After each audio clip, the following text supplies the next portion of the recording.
ಈಗ ರಾಜಕಾರಣ ಹೆಂಗಾಗಿದೆ ಅಂತಂದ್ರೆ ಯಾರಿಗೆ ಯಾವಾಗ ಎಂತ ಆಸೆ ಹುಟ್ಟತ್ತೆ ರಾಜಕಾರಣದಲ್ಲಿ, ಎಂತ ಅಧಿಕಾರದ ದಾಹ ಹುಟ್ಟತ್ತೆ, ಅಧಿಕಾರ ಅಂದ್ರೆ ಹೆಂಗಿರುತ್ತೆ ಅಂತ ರಾಜಕಾರಣದಲ್ಲಿ ಊಹೆ ಕೂಡ ಮಾಡ್ಲಿಕ್ಕೆ ಆಗ್ತಾ ಇಲ್ಲ. ಯಾಕೆ ಹೇಳ್ತಾ ಇದ್ದೀನಿ ಅಂತಂದ್ರೆ, ಇಷ್ಟು ದಿವಸ ರಮೇಶ್ ಜಾರಕಿಹೊಳಿ ಅವರ ಲೆಕ್ಕಾಚಾರ ಬೇರೆ ಇತ್ತು. ಕಾಂಗ್ರೆಸ್ ಪಕ್ಷದಿಂದ ಆದ್ರೆ ಅವರ ಸಹೋದರ ಸತೀಶ್ ಜಾರಕಿಹೊಳಿ ಮುಖ್ಯಮಂತ್ರಿ ಆದ್ರೆ ಬೆಟ್ರು, ನನ್ನ ಸಹೋದರ, ನನ್ನ ತಮ್ಮನನ್ನ ಮುಖ್ಯಮಂತ್ರಿ ಮಾಡೋದೊಂದೇ ನನ್ನ ಗುರಿ ಅಂತ ಸಾಕಷ್ಟು ಬಾರಿ ಅವರು ಮಾಧ್ಯಮಗಳು ಕೂಡ ಮುಂದೆ ಹೇಳಿದ್ದಾರೆ ಓಪನ್ ಆಗಿ. ಸೊ ಈಗ ರಮೇಶ್ ಜಾರಕಿಹೊಳಿಯ ಒಂದಿಷ್ಟು ಮಾಹಿತಿಗಳು ನಮಗೆ ಬಂದು ತಲುಪ್ತಾ ಇರೋದು, ಜಾರಕಿಹೊಳಿ ಕುಟುಂಬದಲ್ಲಿ ಒಟ್ನಲ್ಲಿ 2028ಕ್ಕೆ ಮುಖ್ಯಮಂತ್ರಿ ಆಗಲೇಬೇಕು. ಅದು ಬಿಜೆಪಿಯಲ್ಲಾದ್ರೂ ಸರಿ, ಕಾಂಗ್ರೆಸ್ನಲ್ಲಾದ್ರೂ ಸರಿ, ಇನ್ನೊಂದು ಕಡೆ ಆದ್ರೂ ಸರಿ, ಒಟ್ಟಲ್ಲಿ ಜಾರಕಿಹೊಳಿ ಕುಟುಂಬ 28ರ ಗಣನೀಯವಾಗಿ ಮುಖ್ಯಮಂತ್ರಿ ಆಗ್ಬೇಕು ಅನ್ನೋ ಲೆಕ್ಕಾಚಾರ. ಇನ್ನು ಈ ರಮೇಶ್ ಜಾರಕಿಹೊಳಿ ಅವರ ತಲೆಯಲ್ಲಿ ಬಂದಿರುವಂತಹ ವಿಚಾರಗಳನ್ನ ನಾವು ನೋಡ್ತಾ ಹೋಗೋದಾದ್ರೆ, ಇವರ ಬಗ್ಗೆ ಈಗ ಬರ್ತಾ ಇರುವಂತಹ ಮಾಹಿತಿಗಳನ್ನ ನಾವು ಲೆಕ್ಕಾಚಾರ ಹಾಕ್ತಾ ಹೋಗೋದಾದ್ರೆ, ರಮೇಶ್ ಜಾರಕಿಹೊಳಿ ಸುಮಾರು 25-26 ಕ್ಯಾಂಡಿಡೇಟ್ ಅಂದ್ರೆ MLA ಗಳ ಸಹಕಾರವನ್ನ, ಅಂದ್ರೆ MLA ಗಳ ಬಲವನ್ನ ಹೊಂದ್ಕೊಂಡಿದ್ದಾರಂತೆ ಭಾರತೀಯ ಜನತಾ ಪಾರ್ಟಿಯಲ್ಲಿ ಈಗ.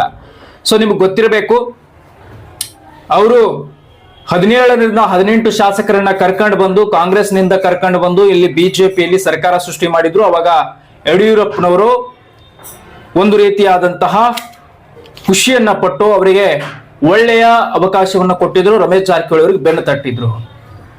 ಕಾಂಗ್ರೆಸ್ನಿಂದ ಎತ್ಕೊಂಡು ಬಂದು ಪಕ್ಷಕ್ಕೆ ಮೆಜಾರಿಟಿಯನ್ನ ತೋರಿಸಿದ್ರು ಭಾರತೀಯ ಜನತಾ ಪಾರ್ಟಿಗೆ.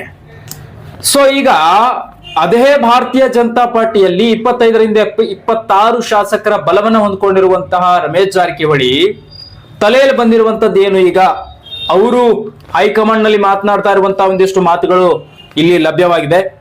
ಏನಂತಂದ್ರೆ, ಸುಮಾರು ನನಗೂ 25ರಿಂದ 26 ಶಾಸಕರ ಬೆಂಬಲ ಇದೆ ಅಂತ ರಮೇಶ್ ಜಾರಕಿಹೊಳಿ ಅವರು ಹೇಳ್ತಾರಂತೆ. ಹೈಕಮಾಂಡ್ ನಲ್ಲಿ 25ರಿಂದ 26 ಶಾಸಕರ ಬೆಂಬಲ ಇದೆ. ಶಾಸಕರ ಬೆಂಬಲ ಇಲ್ಲದೆ ಇರೋರೇ ನಾನು ಮುಖ್ಯಮಂತ್ರಿ ಆಗ್ತೀನಿ ಅನ್ಬೇಕಾದ್ರೆ ನನಗೆ ಶಾಸಕರ ಬೆಂಬಲ ಇದೆ, ನಾನು ಯಾಕೆ ಮುಖ್ಯಮಂತ್ರಿ ಆಗಬಾರ್ದು ಅನ್ನುವಂತಹ ಪ್ರಶ್ನೆ ರಮೇಶ್ ಜಾರಕಿಹೊಳಿಯಲ್ಲಿ ಹುಟ್ಟುಕೊಳ್ತಾ ಇದೆ ಅಂತೆ.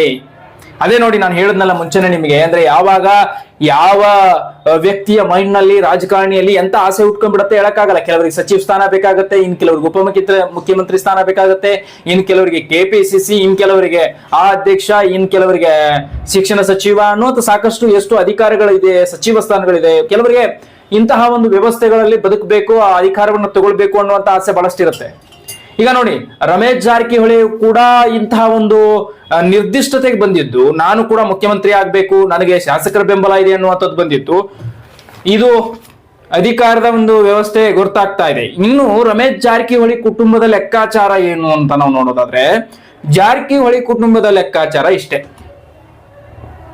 ಹೇಗಾದ್ರೂ ಮಾಡಿ ಒಟ್ನಲ್ಲಿ 2028ರ ಚುನಾವಣೆಯಲ್ಲಿ ಜಾರಕಿಹೊಳಿ ಕುಟುಂಬಕ್ಕೆ ಮುಖ್ಯಮಂತ್ರಿ ಸ್ಥಾನವನ್ನು ತಗೋಬೇಕು. ಈ ಲೆಕ್ಕಾಚಾರ ಒಟ್ನಲ್ಲಿ 2028ಕ್ಕೆ ಜಾರಕಿಹೊಳಿ ಕುಟುಂಬಕ್ಕೆ ಸಿಎಂ ಸ್ಥಾನ ಅಸ್ತು ಅನ್ನಬೇಕು. ಅದು ಯಾರೇ ಆಗಿರ್ಲಿ, ರಮೇಶ್ ಜಾರಕಿಹೊಳಿ ಆಗಿರ್ಲಿ, ಸತೀಶ್ ಜಾರಕಿಹೊಳಿ ಆಗಿರ್ಲಿ, ಅಥವಾ ಇನ್ನೊಬ್ಬ ಜಾರಕಿಹೊಳಿ ಆಗಿರ್ಲಿ, ಅವ್ರಿಗೆ ಭೇದ ಭಾವ ಇಲ್ಲ ಜಾರಕಿಹೊಳಿ ಕುಟುಂಬದಲ್ಲಿ. ಆದ್ರೆ ಮುಖ್ಯವಾಗಿ ಕಾಣಿಸ್ಕೊಳ್ಳೋದು ರಮೇಶ್ ಜಾರಕಿಹೊಳಿ ಮತ್ತು ಸತೀಶ್ ಜಾರಕಿಹೊಳಿ ಆಗಿರೋದ್ರಿಂದ, ಇನ್ನು ಬಹಳಷ್ಟು ಅಧಿಕಾರ ವ್ಯವಸ್ಥೆಯಲ್ಲಿ ಬುದ್ಧಿಶಕ್ತಿಯಿಂದ ಆಳ್ತಕ್ಕಂಥ ಶಕ್ತಿ ಇರೋದು ಜಾರಕಿಹೊಳಿ ಕುಟುಂಬದಲ್ಲೇ ಸತೀಶ್ ಜಾರಕಿಹೊಳಿಗೆ. ಸೊ ಹಂಗಾಗಿ ಸತೀಶ್ ಜಾರಕಿಹೊಳಿಯನ್ನ ಮುಖ್ಯಮಂತ್ರಿ ಮಾಡ್ಲಿಕ್ಕೆ ಹರಸಾಹಸವನ್ನ ಪಡ್ತಾ ಇದ್ರು ರಮೇಶ್ ಜಾರಕಿಹೊಳಿ. ಸುಮಾರು ಹಿಂದೆ ಕೂಡ ಹರಸಾಹಸವನ್ನು ಪಟ್ಟಿದ್ದಾರೆ. ಆದ್ರೆ ರಮೇಶ್ ಜಾರಕಿಹೊಳಿ ಬಿಜೆಪಿಗೆ ಬಂದ್ಬಿಟ್ರಲ್ಲ ಸಡನ್ ಆಗಿ, ಯಾಕೆ ಅಂತ ನಿಮ್ಗೆ ಗೊತ್ತಾಯ್ತಾ? ನೋಡಿ, ಇವತ್ತಲ್ಲ ನಾಳೆ ಭಾರತೀಯ ಜನತಾ ಪಾರ್ಟಿಯಲ್ಲಿ ಮತ್ತಷ್ಟು ಶಾಸಕರ ವಿಶ್ವಾಸವನ್ನ ಗಳಿಸ್ಕೊಳ್ತೇನೆ. ಕಾಂಗ್ರೆಸ್ ಪಕ್ಷಕ್ಕೆ ಸೋಲಾದ್ರೆ ಇಲ್ಲಿಂದ ಶಾಸಕರನ್ನ ಕರ್ಕೊಂಡು ಕಾಂಗ್ರೆಸ್ ಮೆಜಾರಿಟಿ ಮಾಡ್ತೀನಿ ಅನ್ನುವಂತ ಶಕ್ತಿಯನ್ನ ಹೊಂದಿದಂತವರು ರಮೇಶ್ ಜಾರಕಿಹೊಳಿ ಅವರು.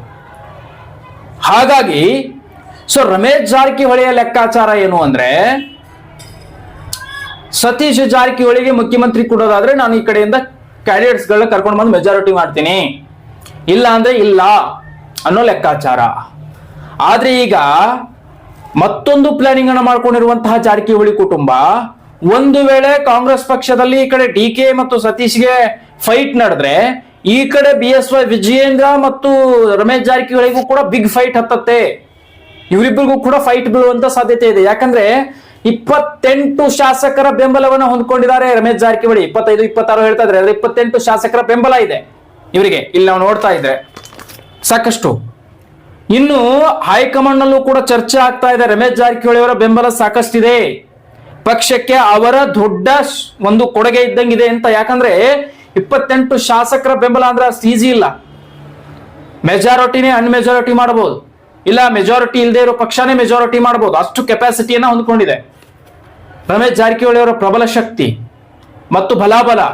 ಹಾಗಾಗಿ ರಮೇಶ್ ಜಾರಕಿಹೊಳಿಗೂ ಕೂಡ ನಾವು ಒಂದು ಉತ್ತಮವಾದಂತಹ ಅಧಿಕಾರವನ್ನ ಕೊಡ್ಬೇಕಾಗ್ತದೆ ಅಂತ. ಆದ್ರೆ ರಮೇಶ್ ಜಾರಕಿಹೊಳಿ ಕೇಳೋದೇನು, ಅಂತ ಇಂಥ ಸ್ಥಾನ ಬೇಡ, ನನಗೆ ಮುಖ್ಯಮಂತ್ರಿ ಸ್ಥಾನ ಬೇಕು ಅಂತಾನು ಕೇಳಬಹುದು ರಮೇಶ್ ಜಾರಕಿಹೊಳಿ. ಈಗ ಅದೇ ತಯಾರಿಯಲ್ಲೇ ರಮೇಶ್ ಜಾರಕಿಹೊಳಿ ಇದ್ದಾರೆ.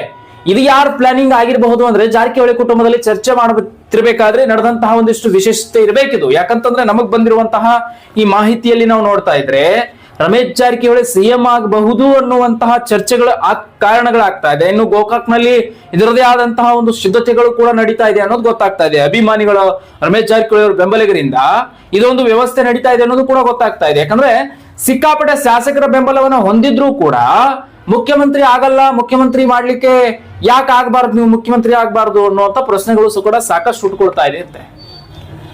ಇನ್ನು ರಮೇಶ್ ಜಾರಕಿಹೊಳಿ ಅವರು ಅದನ್ನೇ ತಲೆಯಲ್ಲಿ ತಗೊಂಡಿದ್ದಾರೆ.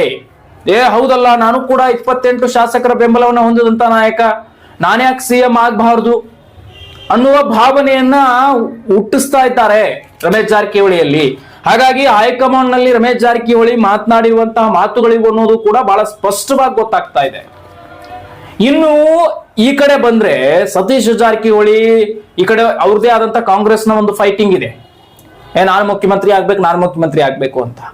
ಒಂದು ವೇಳೆ 2028ರಲ್ಲಿ ಕಾಂಗ್ರೆಸ್ ಗೆದ್ದಿದ್ದಾದ್ರೆ ಆಗ ಸತೀಶ್ ಜಾರಕಿಹೊಳಿ ಅವರನ್ನ CM ಮಾಡಿ ತಾನು ಒಂದು ವ್ಯವಸ್ಥೆಯಲ್ಲಿ ಕ್ರಿಯೇಟ್ ಮಾಡಬೇಕು ಅನ್ನೋದು ರಮೇಶ್ ಜಾರಕಿಹೊಳಿ ಲೆಕ್ಕಾಚಾರ.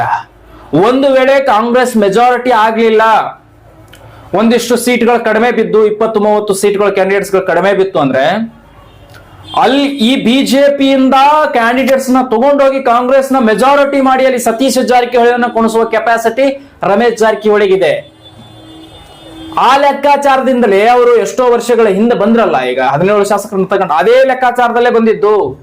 ನಾಳೆ ದಿನ ಮೆಜಾರಿಟಿ ಆಗದಿದ್ರೆ ಮೆಜಾರಿಟಿ ಸಂದರ್ಭದಲ್ಲಿ ನಾನು ಮೆಜಾರಿಟಿ ಮಾಡ್ತೀನಿ, ನನ್ನ ತಮ್ಮನಿಗೆ ಸತೀಶ್ ಜಾರಕಿಹೊಳಿಗೆ CM ಸ್ಥಾನ ಕೊಡೋದಾದ್ರೆ ಅಂತ ಕಾಂಗ್ರೆಸ್ ಹೈಕಮಾಂಡ್ ಜೊತೆ ಚರ್ಚೆ ಮಾಡಿ ಇನ್ನು 28 ಶಾಸಕರನ್ನ ಧಗ್ಗಂತ ಕಾಂಗ್ರೆಸ್ ನಲ್ಲಿ ತಗೊಂಡು ಬರೋದು ಲೆಕ್ಕಾಚಾರ. ನೋಡಿ ನಾನು ಹೇಳ್ತಾ ಇರೋದು, ಈ ಪಕ್ಷ ಅನ್ನೋದು ಯಾರು ನೋಡೋದಿಲ್ಲ. ಈ ಪಕ್ಷ ಬಿಜೆಪಿ, JDS, ಕಾಂಗ್ರೆಸ್ ಯಾರಿಗೂ ಬೇಕಾಗಿಲ್ಲ. ಈ ಪಕ್ಷ ಬೇಕಾಗಿರೋದು ಪಕ್ಷದ ಮುಖ್ಯಸ್ಥರಿಗೆ ಮಾತ್ರ ಹೊರತು ಈ ಅಧಿಕಾರವನ್ನ ಪಡ್ಕೊಳ್ಳುವಂತವ್ರಿಗಲ್ಲ ಅಥವಾ MLAಗಳಿಗಲ್ಲ. ಇವತ್ತು ಇಲ್ಲಿ ಪಕ್ಷ ಟಿಕೆಟ್ ಕೊಡ್ಲಿಲ್ಲ ಅಂದ್ರೆ ಇನ್ನೊಂದು ಪಕ್ಷಕ್ಕೆ ಹೋಗ್ತಾರೆ, ಟಿಕೆಟ್ ಸಿಗ್ಲಿಲ್ಲ ಅಂದ್ರೆ. ಆ ಪಕ್ಷದಲ್ಲಿ ಟಿಕೆಟ್ ಸಿಗ್ಲಿಲ್ಲ ಅಂದ್ರೆ ಈ ಪಕ್ಷಕ್ಕೆ ಮತ್ತೆ ವಾಪಸ್ ಬರ್ತಾರೆ ಅಯ್ಯಪ್ಪ ಅನ್ಕೊಂಡು. ಅಂದ್ರೆ ನಾಚಿಕೆ, ಮಾನ, ಮರ್ಯಾದೆ ಅನ್ನೋದನ್ನ ಬಿಟ್ಟು ರಾಜಕಾರಣ ಮಾಡ್ಬೇಕಾಗತ್ತಂತೆ. ಇದೊಂದು ರಾಜಕಾರಣದ ಸಿದ್ಧಾಂತ. ನಾಚಿಕೆ ಬಿಡಬೇಕು, ಮಾನ ಬಿಡಬೇಕು, ಮರ್ಯಾದೆ ಬಿಡಬೇಕು, ಆಮೇಲೆ ಎಲ್ಲವನ್ನೂ ಬಿಟ್ಟು ಬಿಡಬೇಕು. ಮೈ ಮೇಲಿರೋ ಬಟ್ಟೆ ತೆಗೆದು ನಿಲ್ಲಬೇಕು. ಇದು ರಾಜಕೀಯ ವ್ಯವಸ್ಥೆ. ಆಗ ಮಾತ್ರ ರಾಜಕೀಯ ಮಾಡ್ಲಿಕ್ಕೆ ಸಾಧ್ಯ. ಇಲ್ಲಾಂದ್ರೆ ರಾಜಕಾರಣ ನಿಯತ್ತಿನಿಂದ ಅಟಲ್ ಬಿಹಾರಿ ವಾಜಪೇಯಿ ಅವ್ರ ತರ ಮಾಡ್ತೀನಿ ನಾನು ಅಂದ್ರೆ ಆಗಲ್ಲ. ನರೇಂದ್ರ ಮೋದಿಜಿ ಅವ್ರ ತರ ನಾನು ರಾಜಕಾರಣ ಮಾಡ್ತೀನಿ ಅಂದ್ರೆ ಆಗೋದಿಲ್ಲ. ಅರ್ಥ ಆಯ್ತಾ? ಸೊ ಯೋಗಿ ಆದಿತ್ಯನಾಥ್ ಅವ್ರ ರೀತಿ ಮಾಡ್ತೀನಿ ನಾನು ರಾಜಕಾರಣ ಅಂದ್ರೆ ಆಗೋದಿಲ್ಲ. ಸುಮಾರು ಉದಾಹರಣೆಗಳಿದೆ. ಅರ್ಥ ಆಯ್ತು ಅನ್ಕೊಳ್ತೀನಿ. ಇನ್ನು ರಮೇಶ್ ಜಾರಕಿಹೊಳಿ ಮಾತ್ರ ಕಿಂಗ್ ಪಿನ್. ಇದೊಂದು ಕಿಂಗ್ ಹುಲಿ ಅಂತಾನೆ ಹೇಳ್ಬೋದು. ಯಾಕಂದ್ರೆ ಅಷ್ಟು ಕೆಪಾಸಿಟಿಯನ್ನು ಹೊಂದ್ಕೊಂಡಿದ್ದೀರಿ.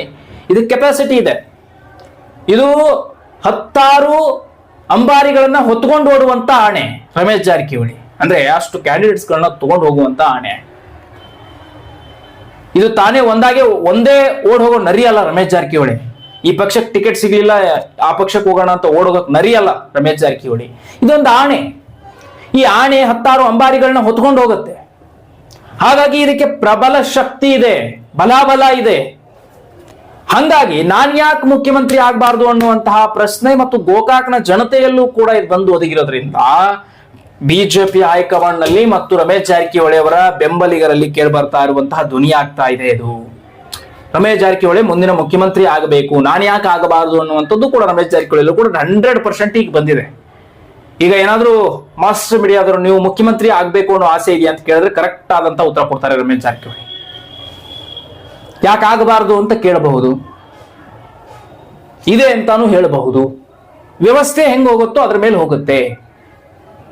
ಒಟ್ನಲ್ಲಿ ರಮೇಶ್ ಜಾರಕಿಹೊಳಿ ಅವರಿಗೂ ಕೂಡ ಮುಖ್ಯಮಂತ್ರಿಯ ಕನಸು ಈಗ ಬೀಳ್ತಾ ಇದೆ ದಿನ ರಾತ್ರಿ ಅಂತ ಹೇಳಿದ್ರೆ ತಪ್ಪಾಗೋದಿಲ್ಲ.